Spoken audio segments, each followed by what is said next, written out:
playing the mortuary assistant, I had no idea of the dangers these people put themselves in order to serve this necessary function in society. Late nights, rainy roads, demons? Developed by Darkstone Digital and published by Dread XP, the Mortuary Assistant's Steam page describes the game as thusly: alone with the dead, embalm corpses, banish demons, save your soul. That's a pretty accurate description of what you'll be doing in this demon-filled game. But, did you know there's like an actual story to this game? Lore? You probably did, and I'm just late to the party as usual, but I'm gonna show it to you anyway. Before we jump in, if you haven't played the Mortuary Assistant yet and you're interested in doing so, you can find it on Steam and Epic Games for PC, as well as PS4, PS5, Xbox One, Xbox Series XS, and Nintendo Switch. So with that said, let's dive into the Mortuary Assistant. I'm so glad it's almost over. Congratulations, sweetie. Thank you. In this first cutscene between Rebecca, the one we'll be playing as, and her grandmother, it's established that Rebecca will be finalizing her internship with her old teacher, Mr. Delver, at the Riverfields Mortuary. Her grandmother isn't thrilled about it because there's rumors about the place. Worried about People you. make up stories. Death is a scary thing to a lot of people. And we try to explain things we don't understand, and we want comfort when we lose someone we love. I mean, no one's embalming any ghost bodies or whatever. It's fine. All right. Yeah, Sorry. calm down, Rebecca. After Grandma gives her a necklace that Rebecca is hesitant to take, Thanks. we transition to Riverfield's Mortuary. Inside looks pretty much like I expected, except for this extremely textured and very creepy photo. I already know this is gonna give me trouble. Rebecca. For today, and today only, we'll be performing an embalming under Mr. Delver's supervision. He asks us to retrieve Mrs. Page from cold storage. She looking a little worse for wear. I mean, I know she's dead, but it looks like Mr. Delver went a few rounds in the ring with her. We'll be guided through the steps of the embalming process for now, which includes identifying marks on the body. These old windows never stay latched. Filing it in the record system, You'll die here. What was that? I didn't say anything. and then proceeding with the actual body work, like wiring the jaw shut, placing eye caps to keep those peepers closed, mixing the embalming fluid, Anything else? and then inserting the tubing to enable the fluid to enter the body. And finally using the cavity fluid. After that, we need to clean the tank and moisturize the face.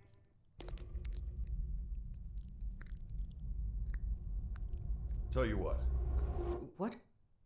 why don't you go ahead and head out? I'll take over from here. Sounds good. Bye! Back at her apartment, Rebecca worries that she won't get the job because of how weird the day went. You're supposed to finalize my stuff today. But she needn't worry, for Mr. Delver gives her a ring to ask her to come in to work. Now. In the rain. Yeah. In the dark. I know it's late, but we just got 3 new cadavers, and no one else can make it in right now. I was hoping you could come in and take care of them.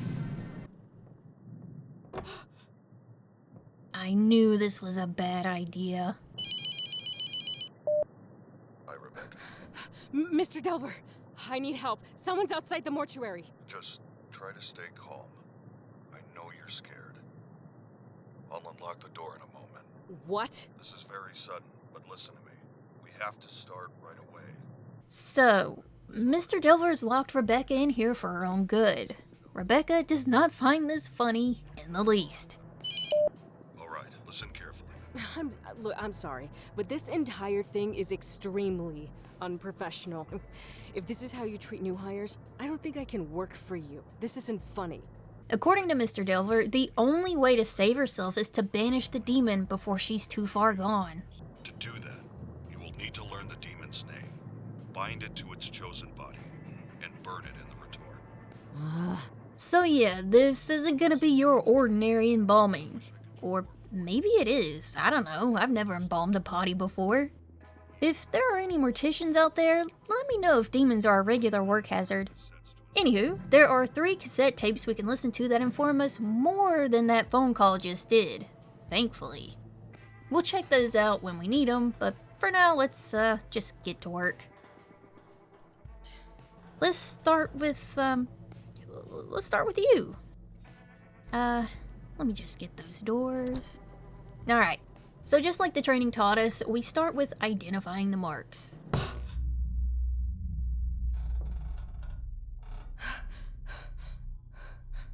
Hello?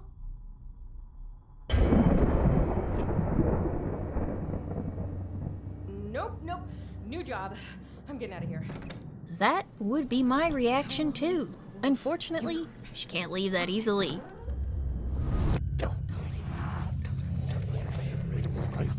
The demon is doing its best to pull her back, keep her from going. I'm just seeing things. I just need to get back to work. But once she's out the door, she's free to run to her car. And of course it won't start. Alright, so it looks like we don't have a choice. We're gonna have to deal with this demon if we want to make it out of here. I shouldn't be out here. As we proceed with the process, there will be little things happening, like lights turning off, or a cabinet door opening, or whatever the hell that is. Deciding to ignore what sounds like that one time I said yes to Fisto. Please assume the position. Well, actually, who am I kidding? I always say yes to Fisto. Servos active. We can check the clipboard and notice a new compound to be added to the embalming fluid. Something called baleful reagent. It's in the cabinet Mr. Delver mentioned earlier, as well as the mark, some sigils, and what's called letting strips. Now's probably a good time to learn about these particular tools because it looks like we're gonna have to use them. To banish a demon to hell, it must be bound to its chosen body and burned. The 3 objects in this cabinet are your tools. First, the clay tablet in the center is called a mark. Placing the smaller pieces in the correct configuration will spell the demon's name. Second, the bottles on the top shelf are a special reagent that will react to the mark. Add a bottle to the embalming mixture during the process. When the mark is placed on the correct body with the reagent inside, it will force the demon to become bound to it. Pay attention to signs that you have chosen correctly. They can be obvious or extremely subtle. Once you are certain the demon is bound to its vessel, burn it. Finally, the pieces of paper on the right are called letting strips. It must inscribe the sigils of its name in our world to begin the evocation. You will need to uncover these sigils to use them. Hold a letting strip up while wandering the mortuary. If it begins to smolder and burn, you're close. When the paper combusts, the sigil has been revealed somewhere in that area. They can be anywhere, so look on walls, under objects, inside furniture, anywhere. The demon will inscribe its sigils over time to try and hide them, so check regularly. Once you uncover the sigils, use the night shift database to decide which demon you're dealing with, and use that knowledge to create the mark. Did you get all that? Since we're looking for the reagent anyway, we'll go ahead and finish that process.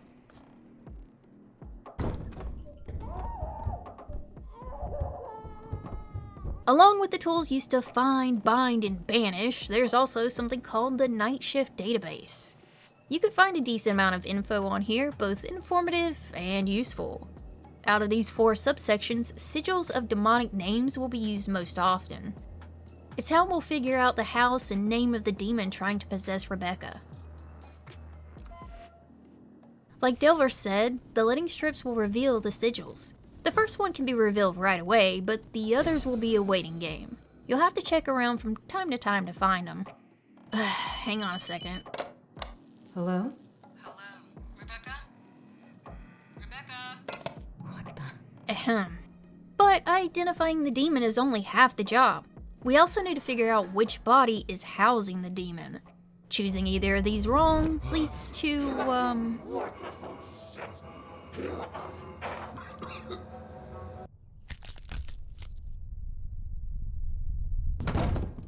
that. As funny as that was to watch, we don't want that ending. So we'll need to pay attention to the bodies and what they do. Sometimes it's a little twitch or blink. Sometimes they talk to you.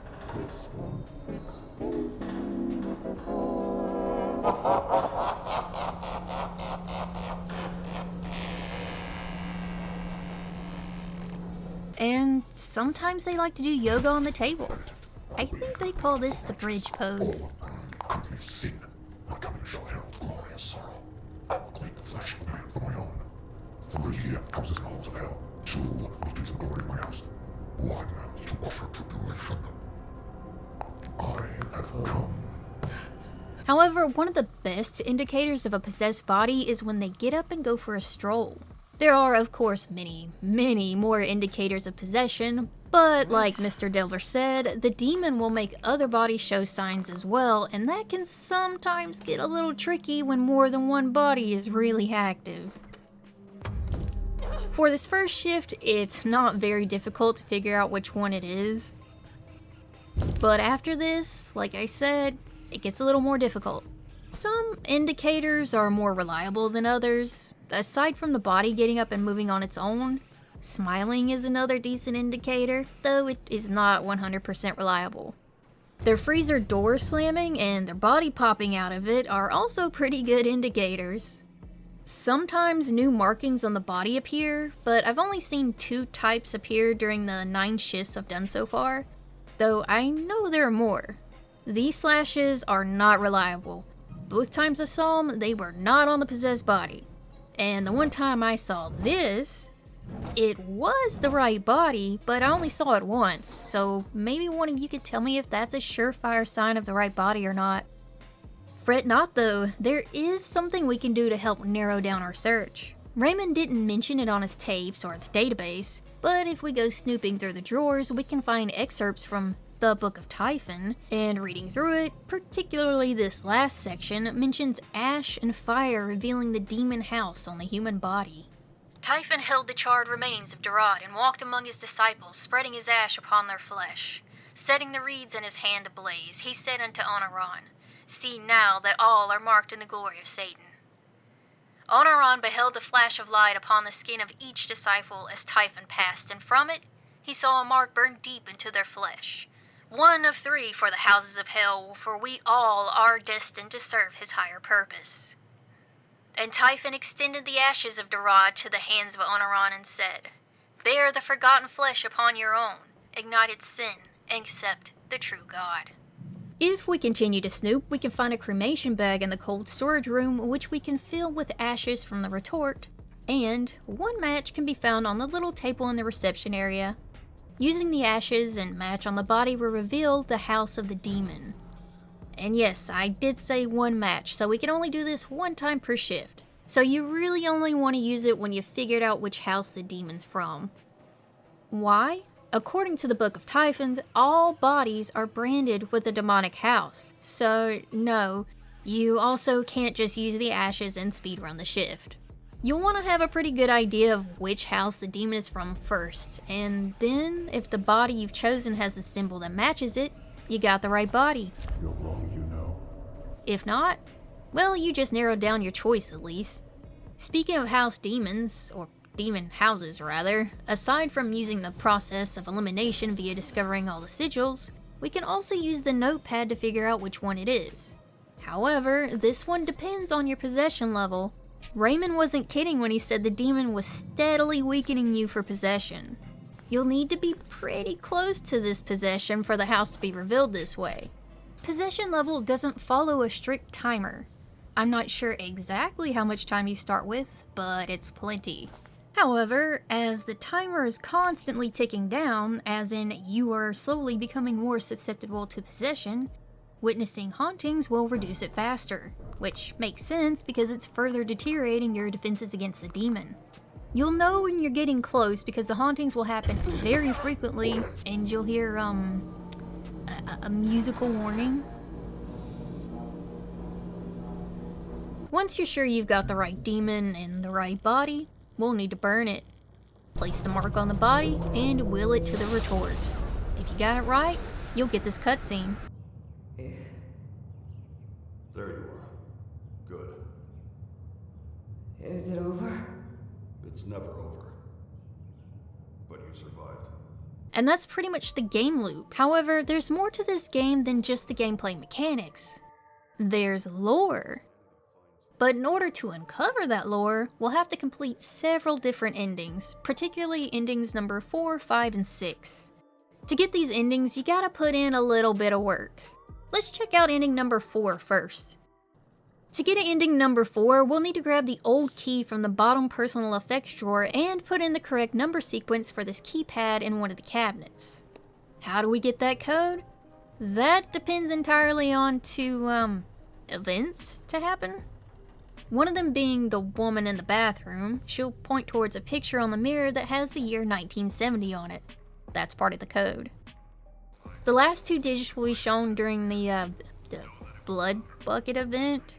Just look at the wall and you'll see the number 44 preceded by some underscores. Entering at 197044 gets us the hatch key.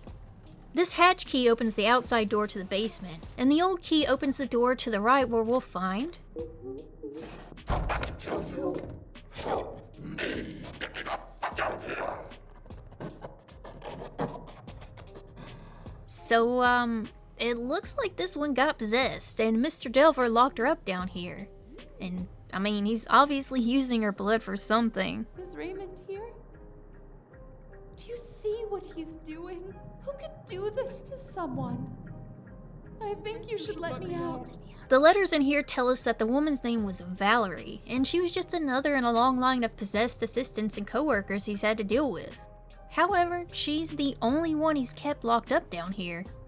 For this ending, we too are just gonna leave her here and proceed with our night.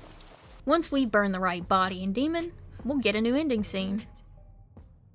I'm here. I can't believe you.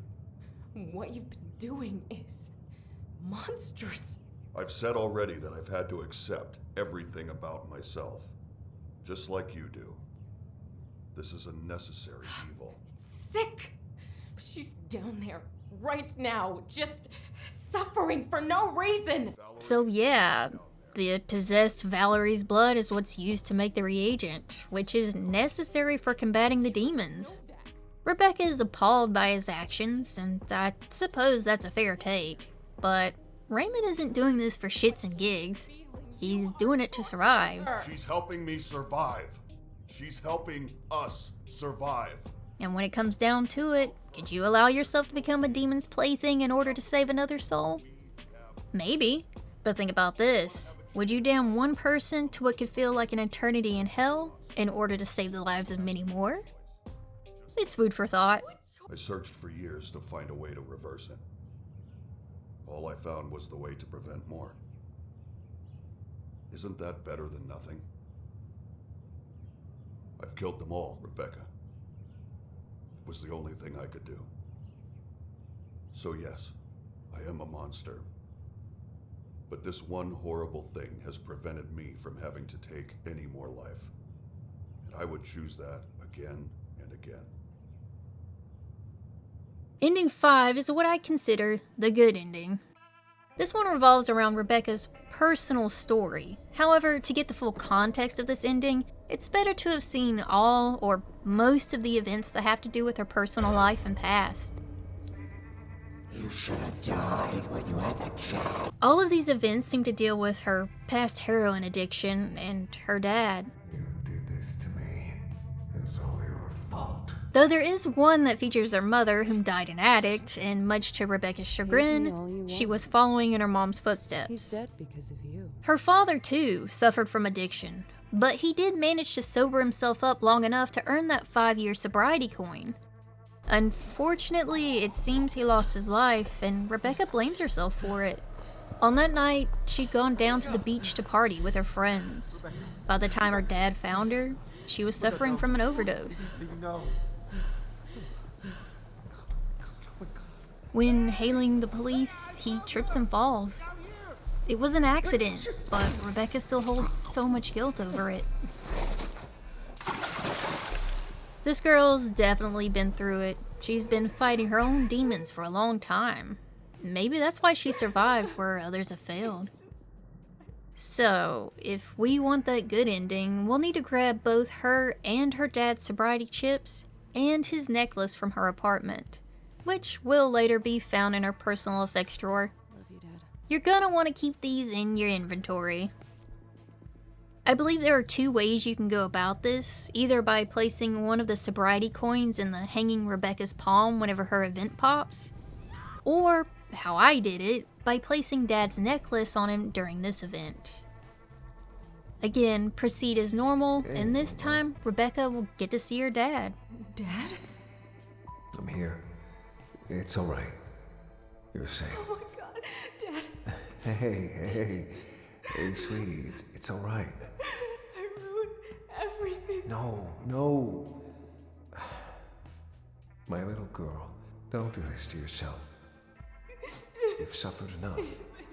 If I hadn't been like Mom. You're not like her, Rebecca.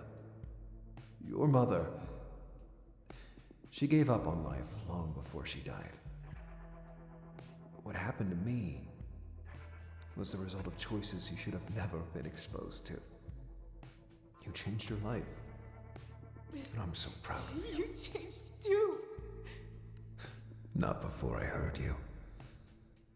Sweetie, you can't do this to yourself.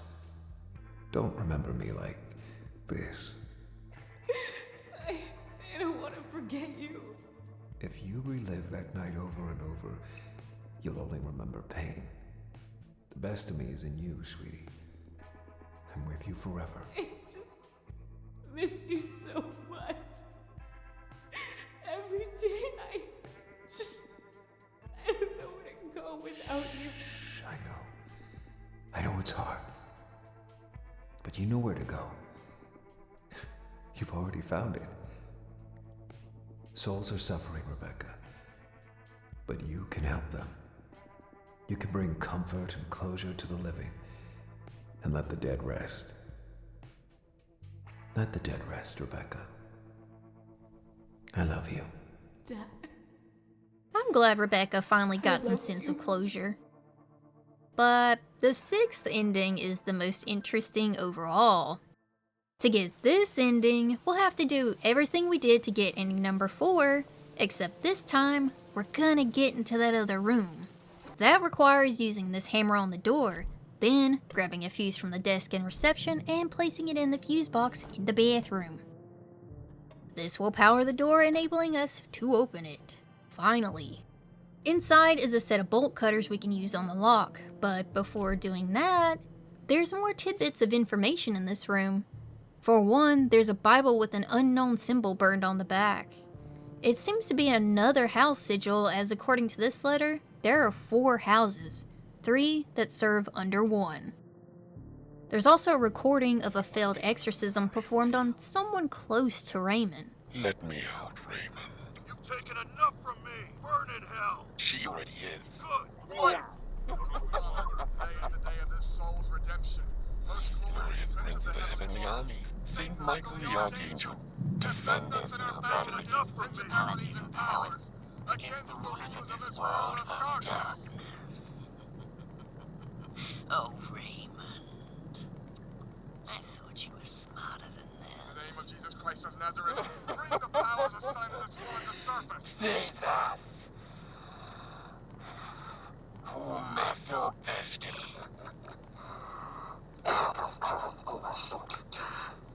The god of perfect and combat. You need a new shepherd. As wax melts before the fire, so the wicked perish in the presence of God. In the name of the Holy Spirit, reveal your name to us. My name is beyond your knowledge. Hold her down! Take the Bible on her! She holds the cross of the Lord. Submit to his divine grace and reveal your name. You will release this woman from your wicked grasp. I will torture this most slut soul for my pleasure until the day I claim what is rightfully mine. Tried you from us, whether you may be unclean spirits, all satanic powers, all infernal invaders, all wicked legions assembling to sex. The Most High God commands you. Field of my calling belongs to you. You are too late for salvation, Raymond. I will have my prize. Drive you from us! Be gone! After listening to it, there are 2 letters that follow. I'm lost. Everything I thought I believed, everything I've been told has been wrong. They came here so certain they could end it. All I've learned is that no religion fully understands the demonic. Every single one has distilled their version of the devil down to simple concepts meant to scare those with no moral compass into behaving. No intention of truly combating this evil. Cowards. They failed, abandoned me, and left me with no choice but to deal with this myself. I'm tired of being scared. I'm tired of being alone. I've put up with enough of this. I have one new hope left, and I'm gonna use it to finally start my life. I hope you suffer. School has been so much better. I'm finally doing well again, and I'm happy to be back. However, even with life finally being the best it's been, it still eats at me. She was horrible, the worst thing in my life for so long, but I still feel it. I suppose it's best for me to be alone for now. At least the dead don't talk anymore. Well, no love lost there. One more thing to check out is the VHS tape. It describes Raymond's early years dealing with the possession of a woman who's either his wife or mother. Anyway, let's go free a demon. Wait.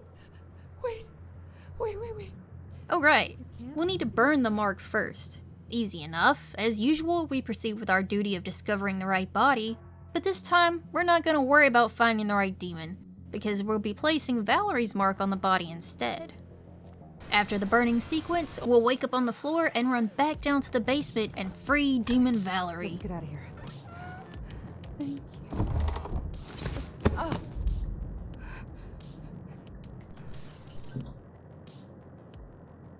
I knew I could count on you. Sweet, stupid Rebecca. Fuck. Oh, Rebecca, it's not your fault. Always a slave to something. I'm going to take what's mine. It's time for you to burn.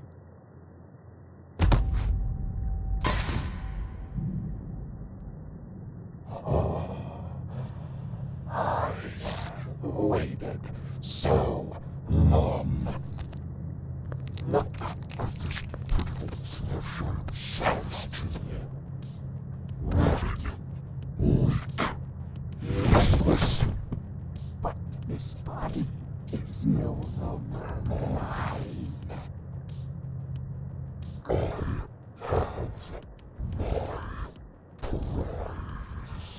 The demon will taunt Rebecca, claiming it's found its prize, when Raymond shows up and puts the demon in a chokehold. Now, I'm gonna let the rest of this scene play out uninterrupted because it speaks for itself.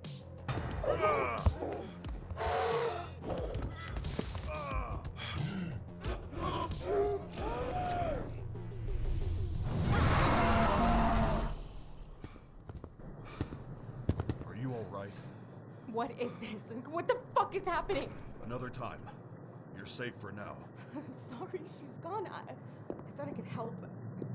What do we do now? I mean, what the hell is this? What are you not telling me? I know.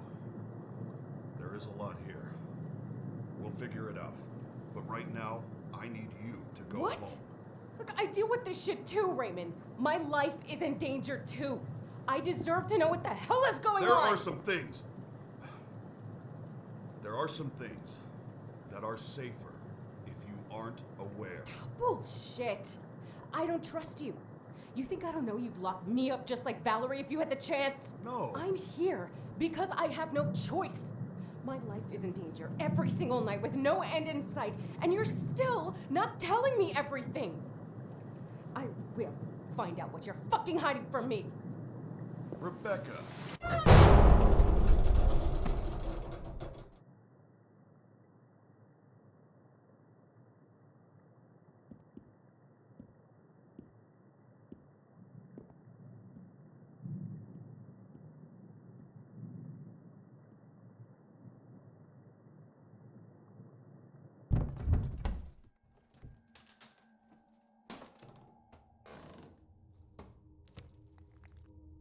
Another already? Oh, baby, you're burning up.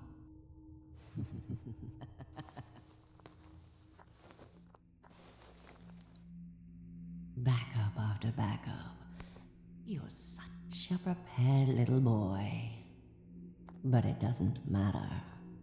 Time is no object, and I revel in watching you claw for every last second.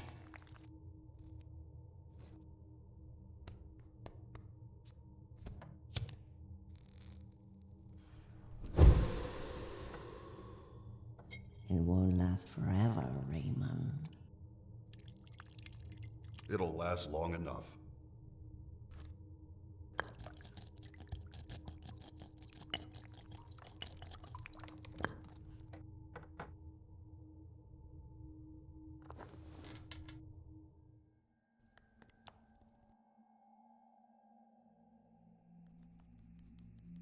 One day, there will be nothing left, and I will bask in your suffering as you are dragged to hell, kicking and screaming. Yeah, you've said that before. Don't you all get tired of saying the same things? You're pretty fucking predictable at this point. Predictable. After all, you're down here begging for more scraps. Awful lot of missteps lately, Raymond. Rebecca put you in an awfully tight spot. No more Valerie. No more blood. One less barrier between you and the inevitable, my love. She didn't know. It's not her fault. So many women in your wake. Poor Raymond. All alone. See you around. She's still here. You'll always have Mommy to help with the suffering. Yeah, you've said that before too. Believe me or not, I enjoy her torture. it's my only pleasure in this fucking place. It must be so heartbreaking, having to watch her son carve away piece after piece. No way out, always screaming and begging for mercy. Every second you keep me here is another eternity of her suffering. Good. I told you this lady was gonna be trouble. So yeah, that was Raymond's mom. I haven't found any explanations as to how she got possessed, but it seems that she was indeed serving as a demonic vessel. And that's what got Raymond into this situation to begin with. Poor guy seemed to have a pretty bad relationship with her even before the possession, so when he says, Good. I think he really means it. There are still some lingering questions for me, like what's up with the tattoo? How did his mother get possessed? And why is the demon after him so doggedly? How often does Raymond work out? And why does smoking instantly make someone look cooler? In all honesty, I really had fun with this game. It's a bit gruesome, dark, and weird, and I like that kind of thing. I enjoyed the loop of embalming while trying to figure out which demon is screwing with me, and I really like how they implemented the story beats, hiding them in demonic hallucinations and tying them to different endings which still form a cohesive whole. I only have one small minor complaint. During this event, while using the trocar, I wasn't able to drop the bag from my inventory because the screen pops up when you try to access it. Which is cool, but not when I need to drop something. So I couldn't pick up the item to end the event, which left me stuck there forever until I reloaded. The only workaround I found for this was dropping the reservoir bag from my inventory while still on this screen. It works, so it's not really a big deal, just a minor annoyance. But yeah, I don't know what else to say about it other than Thanks for watching. If you made it this far, you are the GOAT. I really do appreciate the support all of you have given me. I'm self-taught when it comes to editing and, well, everything about video creation, so I know I still have a lot of room for improvement, which I hope to achieve so I can make good quality content that's worthy of your support. So with all that said, thank you again, and I'll see you again on The Midnight Goat.